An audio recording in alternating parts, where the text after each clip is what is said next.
Bonjour et bienvenue dans le monde du gros loco, c'est Chris 3D et aujourd'hui je vais vous présenter mon atelier. Donc cette machine a été à la base une Aneta 8 que j'ai entièrement modifiée. Il reste plus que les moteurs en fait d'origine de la machine. Donc cette machine a maintenant pour caractéristique un plateau de 215 mm par 315 mm, une flex plate de chez Bultac, donc avec plateau magnétique, avec une feuille de PEI.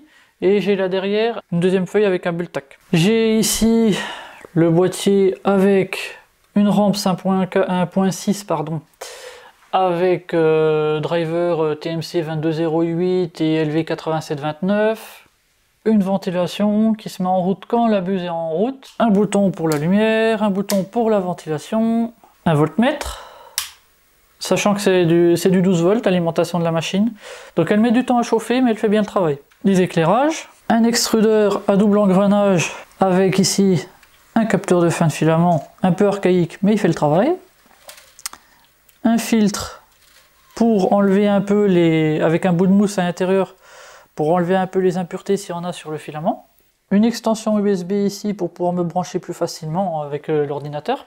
Toutes les pièces de fixation ont été faites sur mesure pour s'adapter, quelques-unes viennent de Thingiverse mais la plupart, c'est moi qui les ai faites. Comme les supports moteurs par exemple, les tendeurs de courroie, le boîtier pour l'arrêt d'urgence, donc qui coupe tout en cas de besoin, le petit logo pour la route. J'ai aussi un petit indicateur donc, de fonctionnement de la machine.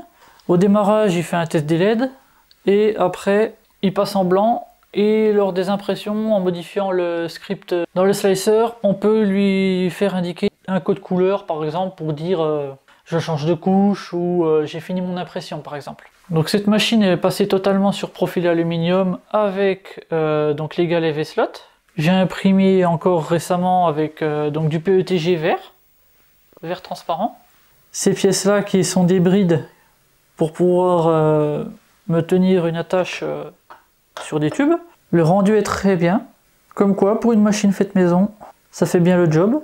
Cette machine est équipée aussi d'un TouchMe, d'une tête E3DV6 avec une buse de 0,4, le petit kit MagnetFit avec un tube style Capricorne. On va faire un nivellement automatique. Donc elle vient d'abord faire son origine XY palpé au centre, puis elle fait 5 points par 5 points, donc 25 points de palpage. Les points de palpage sont indiqués ici. Donc c'est un Marlin 2.0. Voilà pour ma première machine, un peu capricieuse mais ça c'est pas grave, elle fait bien le travail quand même. Comme vous l'avez vu, j'ai sorti des belles pièces en PETG avec. Maintenant, on va passer à ma deuxième machine.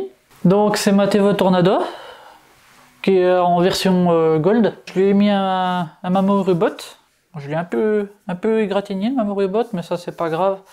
Un petit coup de ponçage vite fait et il est comme neuf. Sur cette machine, je lui ai greffé une petite structure supplémentaire pour tenir des éclairages, avec deux petits boutons sur le côté.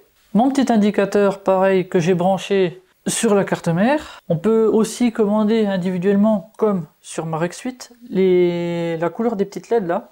Donc depuis le menu, contrôle LED. C'est un Marlin 2.0 aussi. Et ce que j'aime bien aussi, moi, avec ces petits indicateurs, en fait, les deux là, je vais le montrer sur la Tornado, c'est beaucoup plus rapide parce qu'elle fonctionne en 24 volts et le BD en 230. Lorsqu'on demande l'impression, on a nos LED qui commence à changer de couleur. De bleu à violet, c'est la chauffe du plateau. Bleu, le plateau est froid. Violet, le plateau est chaud. Et de violet à rouge, c'est la buse. Violet, la buse est froide. Rouge, la buse est à température et la machine est prête à imprimer. La ventilation de la buse se fait à partir de 50 degrés pour le radiateur donc de la hot end. Ici, donc j'ai un IO Evo avec le conduit fixé par des aimants. Super pratique quand on a besoin d'y accéder. C'est pas obligatoire de faire un nivellement automatique à chaque fois, mais j'en fais un à chaque fois, moi, c'est pas le temps que ça prend. C'est le même fonctionnement que sur mon autre machine. Elle fait son origine, elle palpe, et maintenant elle fait ses 25 points de palpage. Pendant l'impression, en fait, l'indicateur de LED s'éteint. Au changement de couche, en fait, il clignote une fois jaune. Ça permet de voir si l'imprimante, elle change bien de couche. C'était pour le fun. À la fin de l'impression, elle clignote verte et il y a l'imprimante qui bip pour indiquer que l'impression est terminée. Et quand l'impression est froide, quand le plateau est froid, l'indicateur passe au bleu. Donc pareil, ici j'ai greffé un kit Magnet-Fit sur l'extrudeur double engrenage ici, un capteur de fin de filament ici, avec un petit bout de tube de PTFE pour pas que le filament vienne frotter contre la tige, un petit pré-filtre avec un bout de mousse à l'intérieur, les grosses roues pour le réglage du plateau. Donc voilà pour mes deux machines. La troisième, ben, vous la connaissez, la petite Elfin 2 Mono SE là. Et là d'ailleurs on va arrêter l'impression parce qu'il n'y a pas besoin. Moi je vais vous montrer aussi comment je conserve mon filament. Donc pour stocker mes filaments, moi j'utilise ceci. Donc c'est des sacs d'emballage pour tout simplement stocker sous vide, comme par exemple des oreillers ou des textiles ou des vêtements, peu importe. Moi c'est du compactor.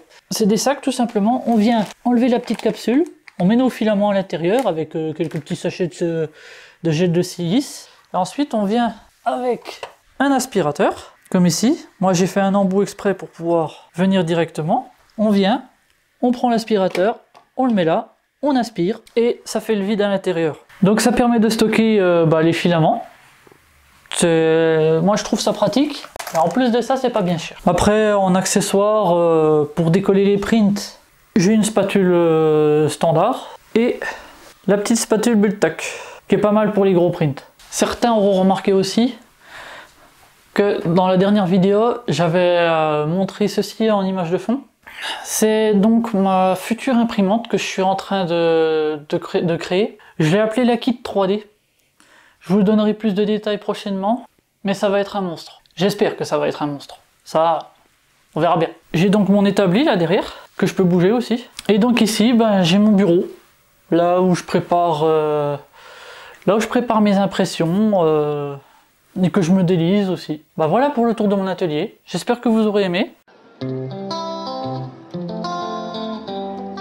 Merci aux abonnés de la chaîne qui sont ceux-ci.